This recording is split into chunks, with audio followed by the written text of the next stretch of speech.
Welcome. Hi there. Okay. I'm Alicia Alexandra Araujo. My roll number is AP 193104. This is Film Studies, and today is 19th June 2021, and we are doing music, dialogue, and color in Laurence Anyways.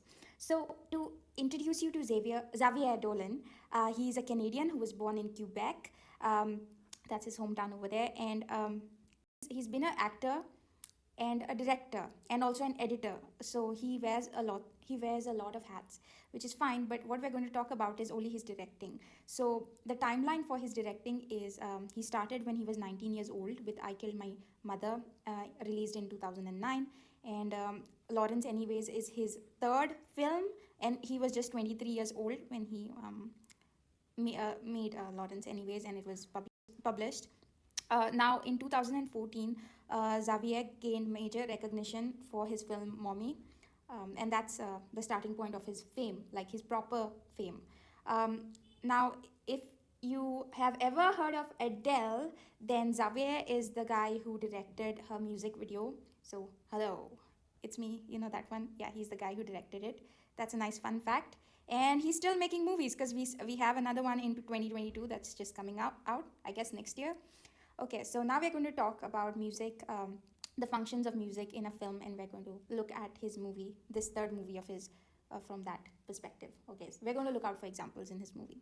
So one of the functions of music in a film is to establish time, place, and cultural setup. So Xavier uses characteristic tunes of the 90s in Quebec. For example, songs like Fade to Grey, the Funeral Party song, 1990 by Jean Leloup, The Chauffeur by Duran Duran, which is interestingly, it's an LGBT song prior to its time, I guess. He also uses heavy synth techno music. For example, he uses modern. It's a new era. Although these are released, they are not all the songs that he uses are released during the time period that the movie that he's portraying, but he definitely uses sounds that sound like they belong to the 90s. Okay, and he interspaces these in the film. Oh yeah, he also uses a lot of classical pieces. Like I went through, like, I think 12 if I count. Yeah, so 12 in this film. He just keeps, and he has this habit of layering tracks, which is interesting. I don't know if I've come across it before. So that's one of the functions of music in a film, to establish time, place, and cultural setup. He's done that in this film. And another thing that music is used in a film for is to establish the tone or mood. So that's a psychological lens through which we experience the film. So the movie starts with the song If I Had a Heart in the establishing shot. And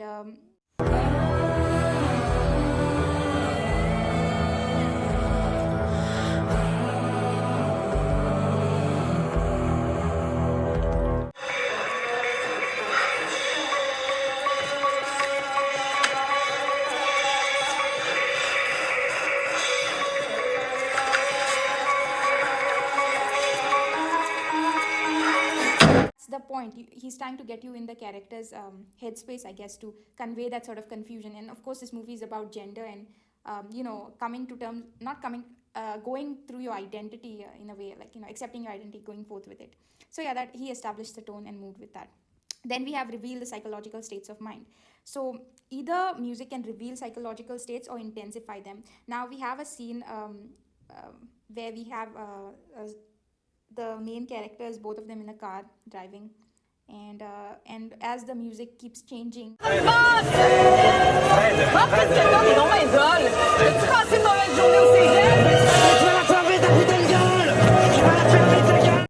In the car, we know that something is going to happen, and it does happen. He reacts violently to whatever she's been blabbering on about for the past, I don't know, it seems like a long car ride. Next thing that music does is create empathy in the viewer. So I mean, silence can also do this, because there's a scene in which there's no music at first. There's silence in the class, followed by like this really jump upbeat song, and because we are as Par rapport à la page 8, paragraphe 3, le remplaçant nous a pas bien expliqué ce qu'on avait à lire hier.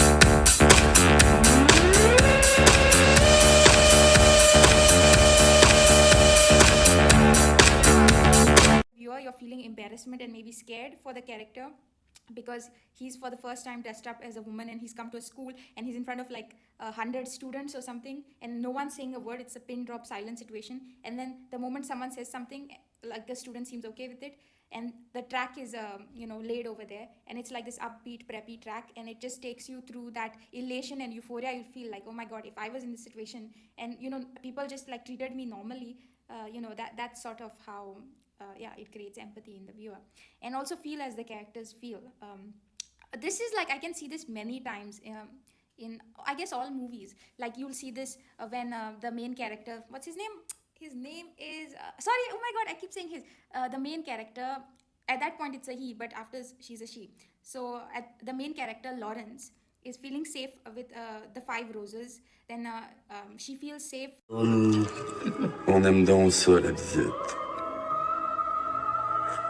Before meeting Fred, and she feels scattered before meeting Fred. So then there's a more chaotic, those layered tracks are there, and then feeling fear after the fight scene.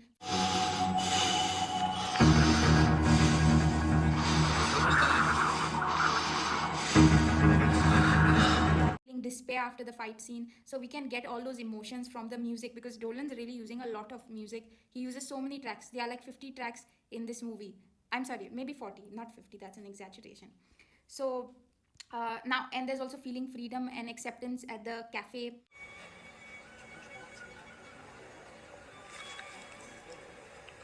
Par contre, j'ai l'impression que t'es ma fille.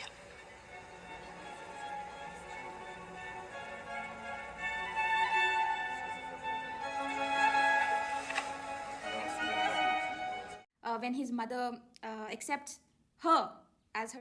So feeling bittersweet at the end in that meet cute scene that they have, because although that scene could be meet cute, since it's introduced at the end and we already know that their relationship is gone, it's dead. So yeah, so that song over there. Now music may also reveal unseen or impending drama. So music may indicate to the viewer, but not the on-screen audience, that something is about to happen or has happened. For about to happen, I love this part where there's this part where like Lawrence's current girlfriend Charlotte like is in the grocery store. I'll play the clip for you. That's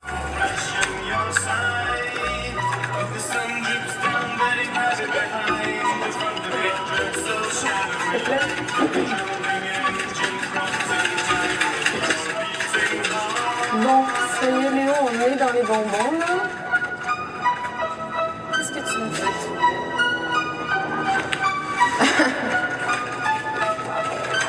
better. Okay.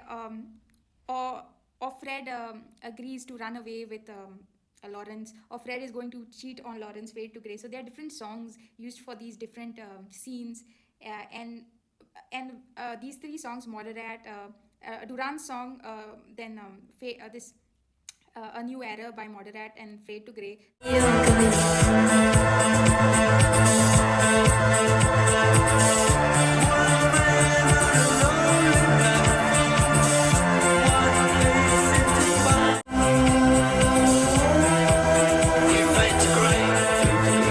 three songs are literally, we know something's going to happen because the way these songs are played, like we know like this is going to happen just because the song is played. Then a way in which music tells you what has happened is when the ocean sounds are there for Fred's feelings being unleashed, or the delicate classical music when Lawrence's mother accepts her, or the intense brooding music when Fred's abortion has happened. It's happened off screen, but we know that it's happened because the music sort of gives us, it's not playing happy music, it's playing like intense brooding music, and yeah, so that's how we know. And we know that Fred and Lawrence break up. They don't like say literally to each other we're breaking up, but they know that it's over. And we know that because not only because of the visuals, but the visuals combined with the classical music that is Springs Vivaldi, and also the echoing, the soundtrack echoing. Dolan is doing this thing where he takes the sound that you have, like when you're very anxious and you have like labored breathing sounds, it maybe to the person outside it doesn't sound that intense, but Dolan's like doing this thing where he takes the volume to 100 and 200% on those kind of sounds that we are making. It's reflective of our internal state too. I can't say no. Then music also provides source music, and that is diegetic and also non-diegetic. So characters as well as the viewers can hear, those are diegetic. And for example,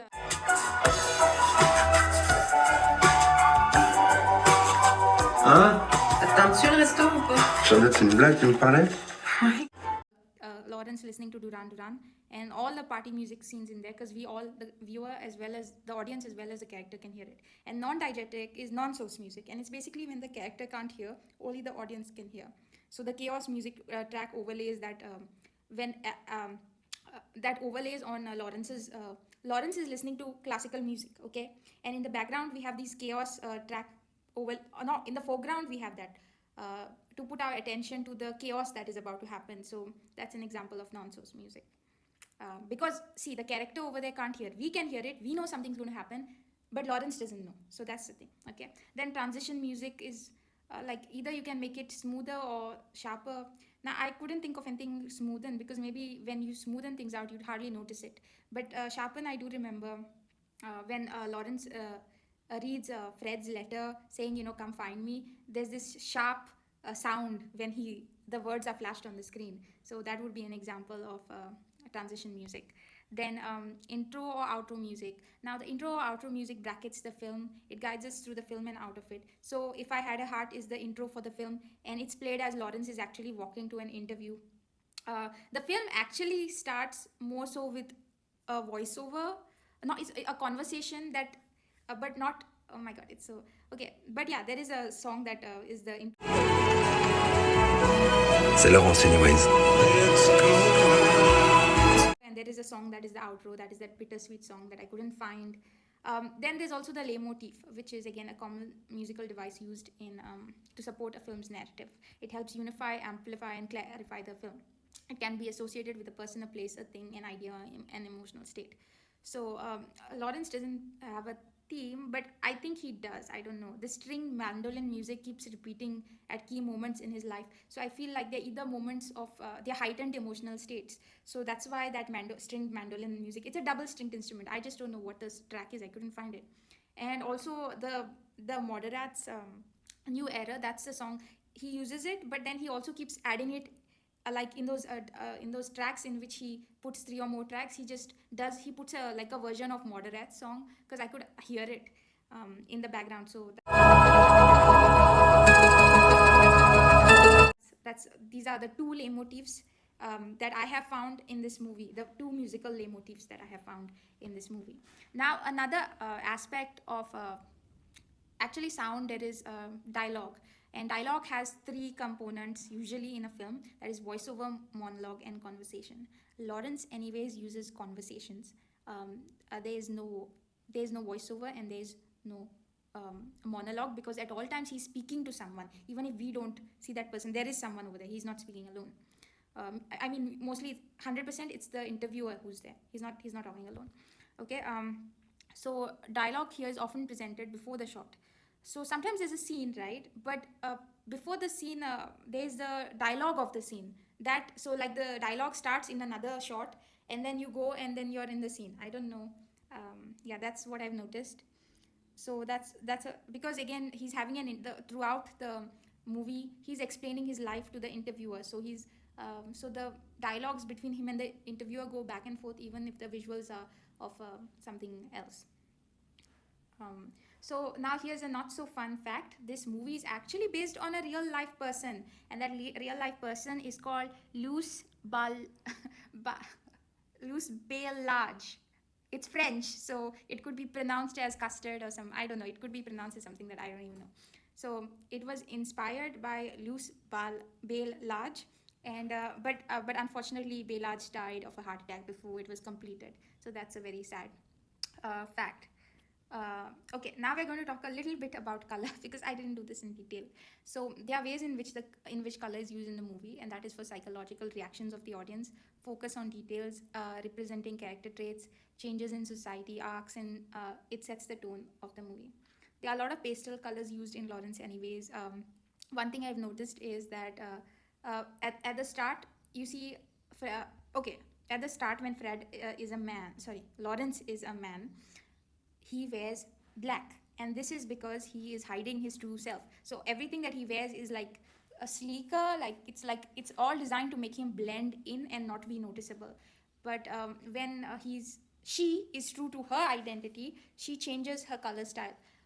She uses pastel feminine palettes and pinks and blues and purples, but not like Fred. So there's definitely a change in the character as we through the color we can see that, because the first outfit as a woman when she decides to come out at work is a green suit with a long narrow skirt, red collar. Yes, this is true. She does wear an outfit that is it stands out, but unlike Fred, who wears bright clothes that symbolize her strong, passionate, free spirited personality. Okay, yeah. So at the start of the movie, we see Fred has this like really bold personality and bold colors and all the color blocked style actually, because even in the party scene, you'll notice that she wears just one color. Like that is how she used to dress up earlier. And then after this, when they reach the end of their relationship, there's like she changes to, both of them actually wear more longer clothes, and they have like this more dark clothes, I'd say. Now there's also this use of white in the movie, which is like whenever Lawrence and this girl, sorry, Fred, are away from each other, you'll see that they have more of a white and like light backgrounds. So it's like even though this one is married, Fred is married, she still has her hair color in red, right? But that's the only thing she has left of her old flame, that was Lawrence. And then and there's a point wherein they both get together and go, and the place they go also is like the Isle of Black, which the way they show it, it's all white, and these two people are like the only colored things over there. So that's an interesting way he used white in his movie. And with that, I'm done with this presentation, and now it's the time for the quiz. It's the time for the quiz. Okay, so the first question is, which film earned Dolan major recognition? Question mark. Which famous musical video did Dolan direct? Question mark. What is the difference between diegetic and non-diegetic music? Give an example from the film. What is the genre of this film? Guess, because I didn't tell you this. This is the show and tell part.